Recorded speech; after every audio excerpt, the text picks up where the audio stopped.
नाज़िम टिंडोॼाम में अलशहबाज़ कॉलोनी में ख्वाजा गरीब नवाज़ कॉलोनी के रहवासियुनि ज़बरदस्ती लॾाइण ख़िलाफ़ एहतिजाजी मुज़ाहिरो कयो आहे। उन हवाले सां ॾिसूं इमरान अली सोहो जी ही रिपोर्ट। नाज़रीन, असीं मौजूद आहियूं टिंडोॼाम प्रेस क्लब ते, जिथे अलशहबाज़ कॉलोनी ऐं ख्वाजा गरीब नवाज़ कॉलोनी के रहवास आहिनि 15 क्वार्टर रिहायशी क्वार्टर खाली कराइण खिलाफ़ एहतिजाजी मुज़ाहिरो कयो आहे।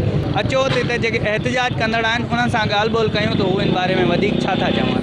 अल मदीना के भर में असांजी रिहाइश है। अल मदीना सोसाइटी जो मालिक बदमाश गुंडो शेख यूसुफ सलेमान वो हुकूमत पाकिस्तान की ज़मीन विकनी खाई हुआ। उससे इस गरीब आवाम को, दिहाड़ीदार तबके को जुल्म का निशाना बनाया हुआ है। गरीब लोग हैं जिनके एक टाइम की रोटी होती है और दूसरे टाइम की रोटी नहीं होती।